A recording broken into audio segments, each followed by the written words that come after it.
bizarre concept, but thank you very much. Can I get a show of hands of people who do know Elizabeth? Okay, so you would know from looking at me right now there is one thing missing, correct? What is it? The headband. Headband. Well, I did think of that in advance. Not only did I get a headband, I got the most dynamic headband. Oh, wow. God, it's like a true drag queen. This weighs about 3 kilos of headdress. Our dear friend Elizabeth got this made for a friend of ours for her hen's night. It was spectacular, and so I did ask her if I could borrow it for today. Now, I don't like lecterns either, not that short, but I just feel awful. Bear with me, I feel absolutely honoured and a little bit overwhelmed to be asked to present Elizabeth's speech, because I know that she would have done such an extraordinarily beautiful job. And by the end of it, she would have had all of you in tears. She is an amazing person. She is one of the most inspiring females that you will ever meet. There is a part in this that she was meant to do off script, and I rang her yesterday and I said, what did you want to say in that? And she told me several stories that hopefully I do them justice. So I did think about doing this in the third person, but I am going to, as you can see, channel Elizabeth, and we'll see how we go. Good afternoon. I wish I had her tinkly voice. I so wish I could be there with you all. I am feeling very grateful to have been given this opportunity. I was asked to speak at this International Women's Day event by Marlene. Thank you, Marlene, and Bridget, and the entire team at Zonta. Thank you for the invitation, and thank you for the work you do in our community. For those who do not know me, my name is Elizabeth Hackett, and I arrived in Airlie Beach in 1995. And I've been involved in the Whitsunday region for over 30 years. My entire life has been focused on the tourism industry. My parents owned and operated hotels in England and New Zealand, and that's where it all started. I currently sit on the TW board. I am the executive chair of the Australian Adventure Tourism Group, and I am the proponent for the Whitsunday Skyway project. I am also the chair of judges for the Queensland Tourism Awards, and of course most of you know me due to my connection with Magnums.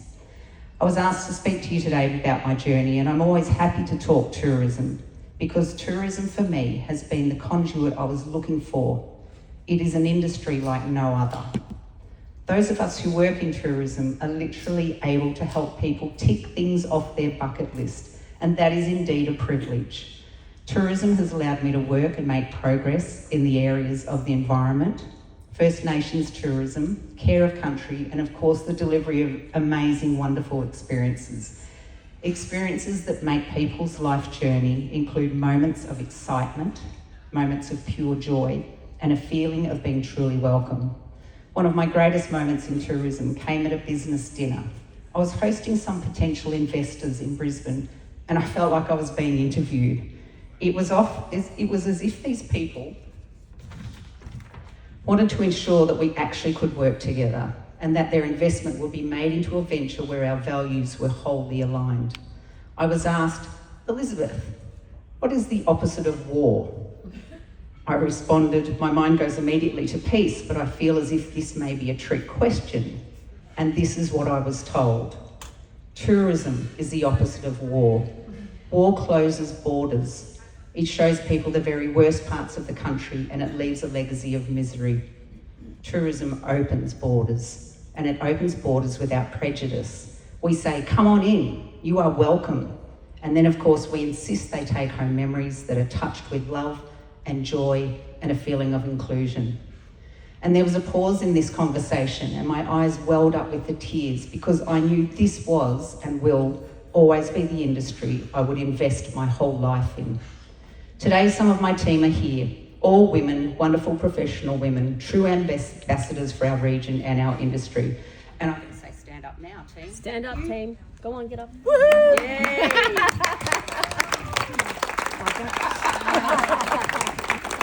Just because they hate it. Well done, take a seat.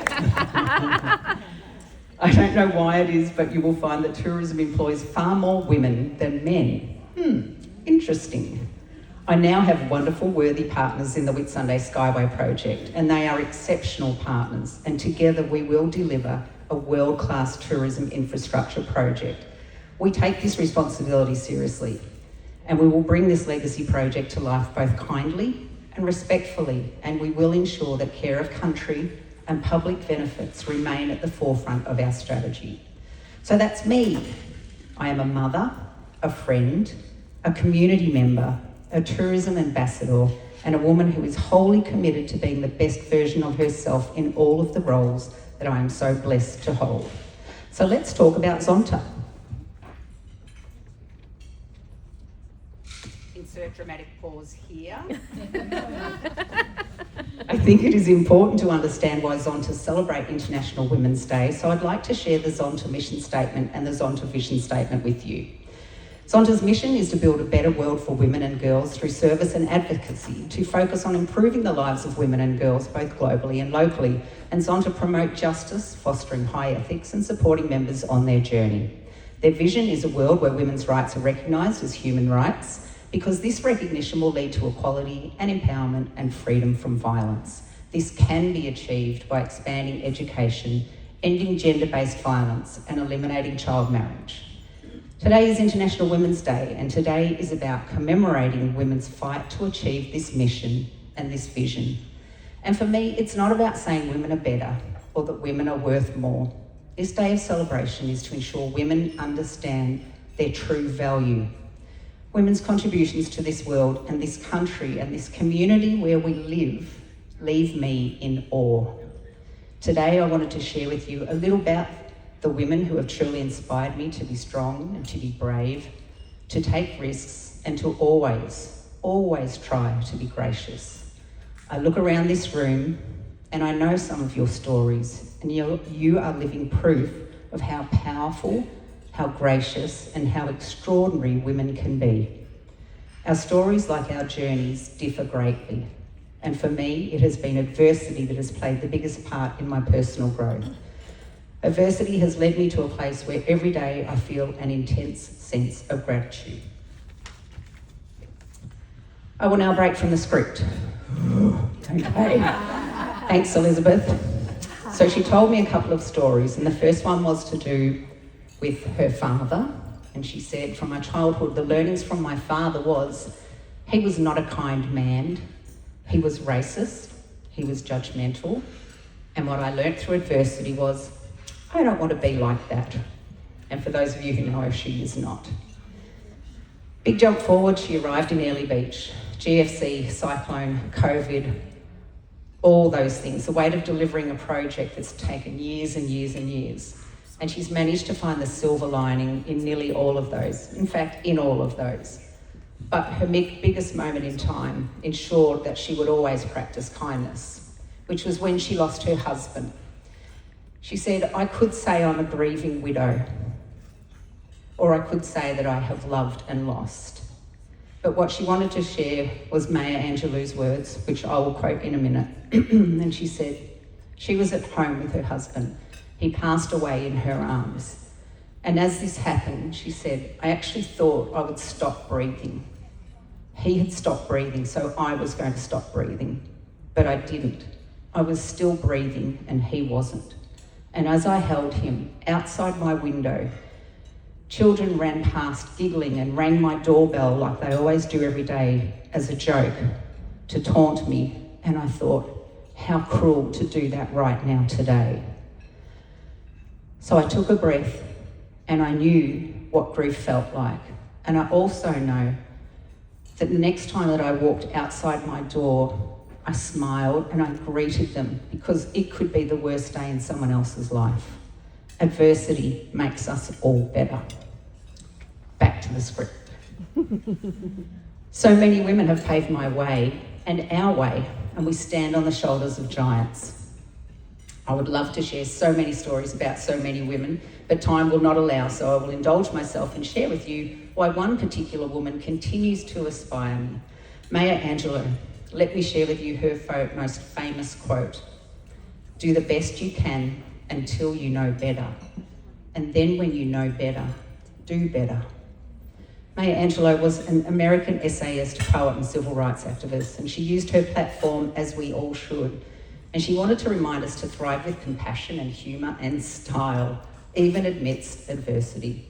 She spoke of life, an attitude of courage and resilience. She spoke on self and others, and her sayings became iconic.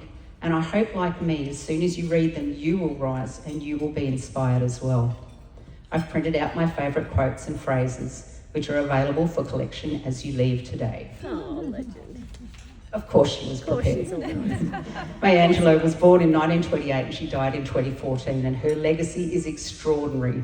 She was a powerful voice for equality and human dignity, and she always delivered her messages with resilience and grace. She wanted us to celebrate what makes women different.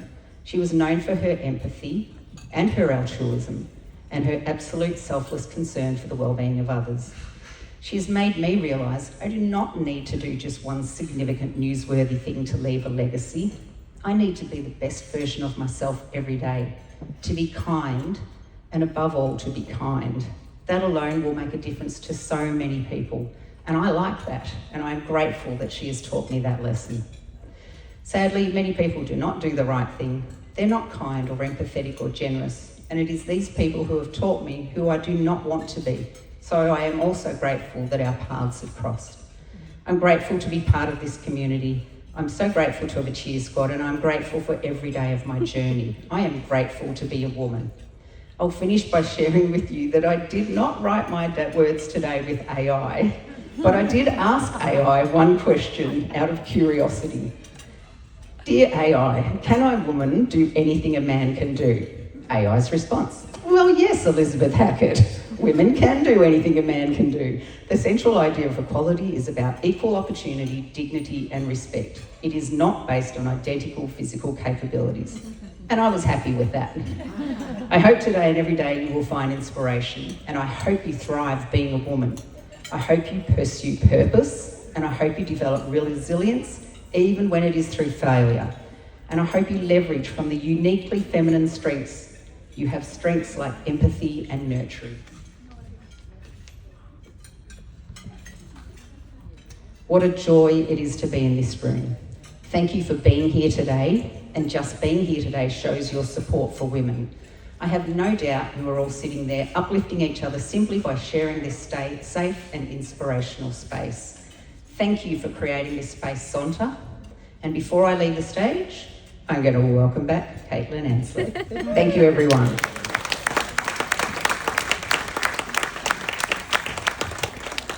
Wow. I wish Elizabeth was here. Yeah.